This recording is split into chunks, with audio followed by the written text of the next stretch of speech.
আসসালামু আলাইকুম। যে আপনারা দেখছেন আমাদের ব্রয়লার মুরগির বাচ্চা 10 দিন বয়স, এগুলো ব্রুডিং অলমোস্ট শেষ হয়ে গেছে। এখন এরা আস্তে আস্তে এদেরকে আমরা জায়গা বাড়িয়ে দিচ্ছি, আর এরপরে কীভাবে এগুলি আরও বড় হয় আপনাদেরকে দেখাবো।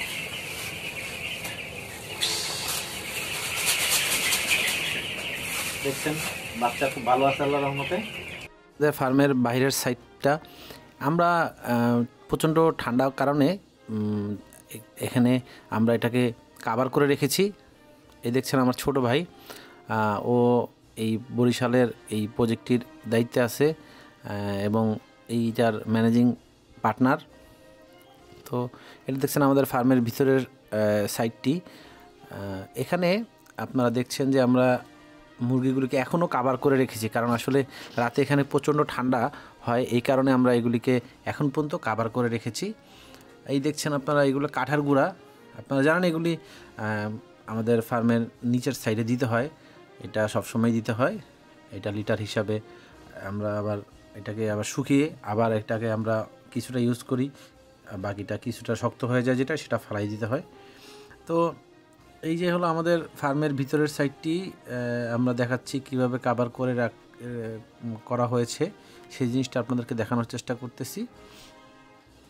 আমরা আপনাদেরকে আমাদের এই যে হারভেস্টটা, এই হারভেস্টের A to Z আমরা কিভাবে ব্ল্যাক সোজার ফ্লাই ওদেরকে কবে থেকে খাওয়ানো শুরু করব এবং কিভাবে কতটুকু কি পরিমাণ খাওয়াবো এবং কত টাকা খরচ হবে আমাদের টোটাল A to Z আমরা আপনাদেরকে হিসাবটা দিব ইনশাল্লাহ।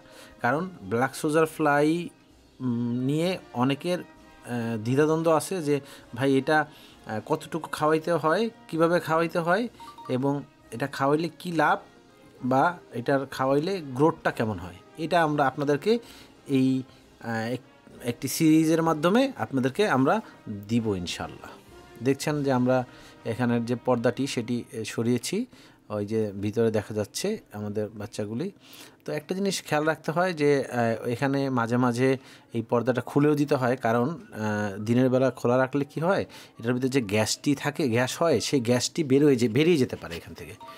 কারণ এখানে আপনি এটাকে বদ্ধ রাখার কারণে এবং হিট দেওয়ার কারণে একটি গ্যাস এখানে সৃষ্টি হয়, যেটা আবার এই বাচ্চাদের জন্য ক্ষতির কারণ হতে পারে।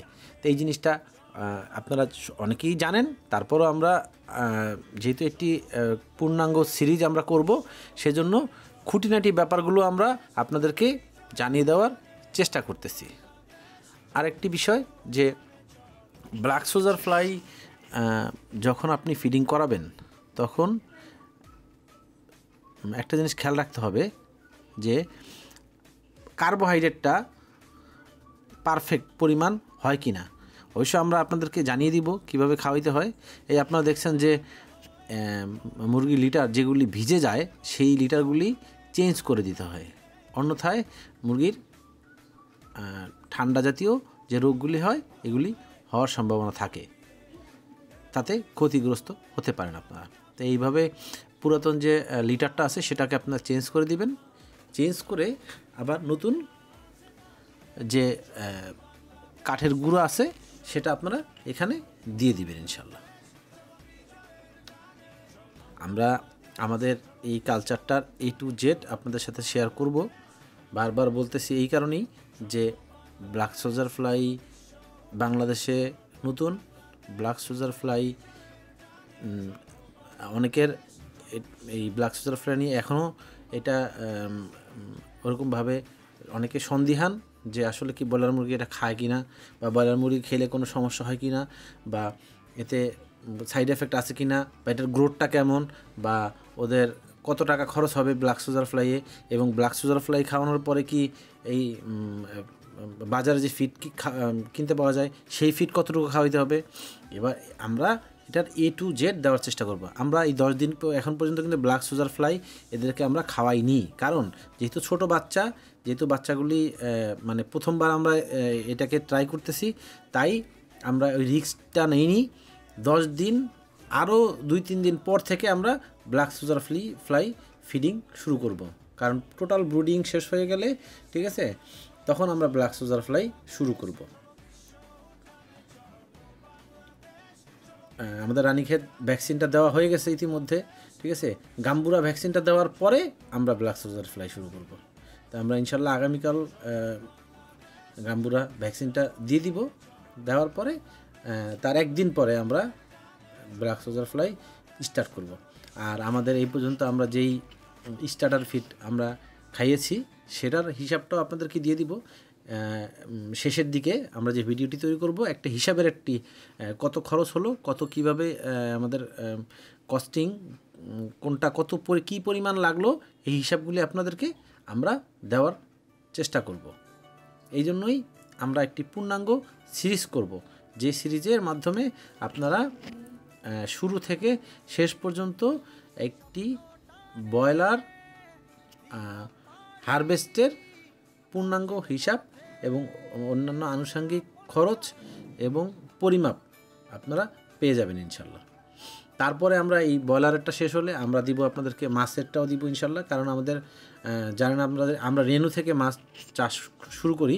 তো এখন আমরা আমাদের ট্যাঙ্কগুলিকে মোটামুটি রেডি করতেছি, জানি ওয়াটার প্রিপারেশন করা যায়। কারণ আপনারা জানেন যে রেনু নতুন পানিতে রেনু হয় না, রেনুর জন্য পানিটাকে একটু তৈরি করে নিতে হয়। সেজন্য আমরা পানি তৈরি করব এখন এবং আমরা আরও 2 মাস ইনশাল্লাহ, যে মার্চ মাসের দিকে আমরা রেনু পাবো, তখন রেনু থেকে আমরা বায়োফ্লো কালচার শুরু করব ইনশাল্লাহ। আর এই ব্ল্যাক সোলজার ফ্লাইয়ের উপরে একটি কর্মশালা, এই ট্রেনিং কর্মশালা আমরা করতে যাচ্ছি আগামী 29 জানুয়ারি শনিবার দিন ইনশাল্লাহ।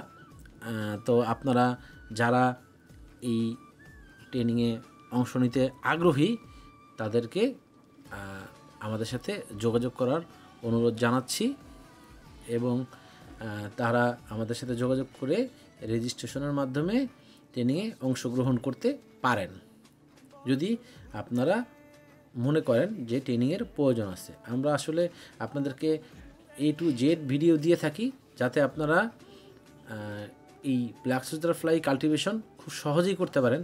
তারপরও যাদের সমস্যা হচ্ছে বা এখন পর্যন্ত অনেকে এইটা কাল্টিভেশন পারফেক্টলি করতে পারতেছেন না, বিভিন্ন সমস্যায় জর্জরিত, তাদের জন্যই আসলে এই কর্মশালা আয়োজন করা হয়েছে। এখানে থাকবেন, আমিও থাকব, আমাদের সাথে আরও একজন এক্সপার্ট এখানে সংযুক্ত হবেন ইনশাল্লাহ। তো অনেকে আসলে ভাই এই ব্ল্যাক সোলজার ফ্লাই ফার্মিং শুরু করেছে ইতিমধ্যে, কিন্তু সবাই সাকসেসফুলি এটাকে করতে পারেনি। তো আমরা চাচ্ছি ব্ল্যাক সোলজার ফ্লাইটা জানি বাংলাদেশে সাকসেসফুলি কাল্টিভেশন হয়, সেজন্য জানি কারো কোনো সমস্যা না থাকে। আমরা একটি শিট তৈরি করেছি PDF, যেই শিটের মাধ্যমে এটার যে ওয়ার্ল্ড ওয়াইড যে ইনফরমেশনগুলি আছে সেগুলি আমরা তুলে ধরার চেষ্টা করব এবং সেই ইনফরমেশনের উপরেই আমাদের অভিজ্ঞ এক্সপার্টরা আপনাদেরকে কিছু টিপস দিয়ে থাকবেন এবং পূর্ণাঙ্গ একটি ক্লাসের মাধ্যমে এটি শেষ করার, সবাইকে ভালোভাবে বুঝিয়ে শেষ করার চেষ্টা করবেন। এবং আমাদের একটি গ্রুপ থাকবে, যেই গ্রুপের মাধ্যমে আমরা সবাই একে অপরের যে সমস্যাগুলি আছে সেই সমস্যাগুলি সমাধানের চেষ্টা করব এবং আমরা পারফেক্টলি একটি কালচার পর্যন্ত অন্তত সবাই একসাথে কাজ করব এবং ভবিষ্যতে এই ব্ল্যাক সোলজার ফ্লাই বাংলাদেশে খুব ভালোভাবে জানি এগিয়ে যেতে পারে, সেই জন্য আমাদের এই গ্রুপ একসাথে কাজ করবে এবং সবাই মিলে মিশে সামনে এগিয়ে নিয়ে যাব। এটাই আমাদের প্রতিশ্রুতি, আমাদের ইচ্ছা এবং আপনাদেরকে সঙ্গে নিয়ে ব্ল্যাক সোলজার ফ্লাই, বায়োফ্লো এবং অন্যান্য পোলট্রি খামারিগুলিকে ডেভেলপ করাই আমাদের সবার চিন্তা এবং ইচ্ছা। আপনাদের দোয়ায় আল্লাহর রহমতে যদি সম্ভব হয় আমরা এই ফার্মিংগুলিকে আরও সুন্দরভাবে এগিয়ে নিয়ে যাব। আর আপনাদের যার যার সমস্যা আছে আমাদের কমেন্ট বক্সে অথবা আমাদের হোয়াটসঅ্যাপ নাম্বার সবসময় অন থাকে, আমাদের সাথে যোগাযোগ করবেন ইনশাল্লাহ, আমরা চেষ্টা করব। আর আমাদের গ্রুপে অ্যাড হওয়ার জন্য আমরা সবাইকে আমাদের গ্রুপের লিঙ্কও দিয়ে দিব। আপনারা গ্রুপে অ্যাড হয়ে আসলে গ্রুপ ওয়াইজ কাজ করলে কি হবে, আমরা একজনের সমস্যাটা আরেকজন সমাধান করতে পারবে এবং সবাই মিলে একটি মানে ভালো একটি ওয়ার্ক আমরা করতে পারবো, এইটাই আমাদের ইচ্ছা। এবং একজনের চাহিদা আরেকজন পূরণ করতে পারবো। তো আপনারা দেখছেন যে আমাদের বাচ্চাগুলো আল্লাহর রহমতে খুবই ভালো আছে এবং এখন পর্যন্ত আল্লাহর রহমতে আমাদের মর্টালিটি একেবারেই খুব কম। আল্লাহর রহমতে খুবই ভালো ছিল আমাদের বাচ্চাগুলি এবারে। আর আল্লাহর রহমতে আমাদের কোনো সমস্যা এখন পর্যন্ত হয়নি, কোনো রকমের রোগ এখন পর্যন্ত আমাদের বাচ্চাদের প্রতি কোনো সমস্যা দেখা যায়নি। তারপর যদি কোনো সমস্যা হয়, আমাদের অভিজ্ঞ ডাক্তাররা আছেন, তারা আমাদের এটা সার্বক্ষণিক পর্যালোচনা করে থাকেন এবং আপনারাও আপনাদের ফার্মে রেগুলারলি ডাক্তারদেরকে দেখিয়ে থাকেন। তো ইনশাল্লাহ এই ধরনের কোনো সমস্যা আশা করি হবে না। তারপর যদি হয় তারপরে তাদেরকে আমরা দেখাবো। আর লাইটিংয়ের ব্যবস্থাটা তো আপনারা জানেনই কীভাবে করতে হয়, তবে অতিরিক্ত লাইটিং দরকার হয় না, কারণ কারেন্ট বিলের একটা ব্যাপার আছে। তো আমরা এখানে 200 ওয়াটের মাত্র 3টি লাইট দিয়েছি। আপনারা দেখছেন যে তাতেই আল্লাহর রহমতে বাচ্চাগুলি খুব ভালোই আছে, কোনো সমস্যা হয়নি। আর আপনারা যারা ব্ল্যাক সোজার ফ্লাই নিয়ে সমস্যা আছেন আমাদের সাথে যোগাযোগ করবেন। আমরা ইনশাল্লাহ সবাই সম্মিলিতভাবে এই ফার্মিংটাকে আগায় নিয়ে যাব। এবং আমরা রিসেন্টলি আমাদের এখানে একটি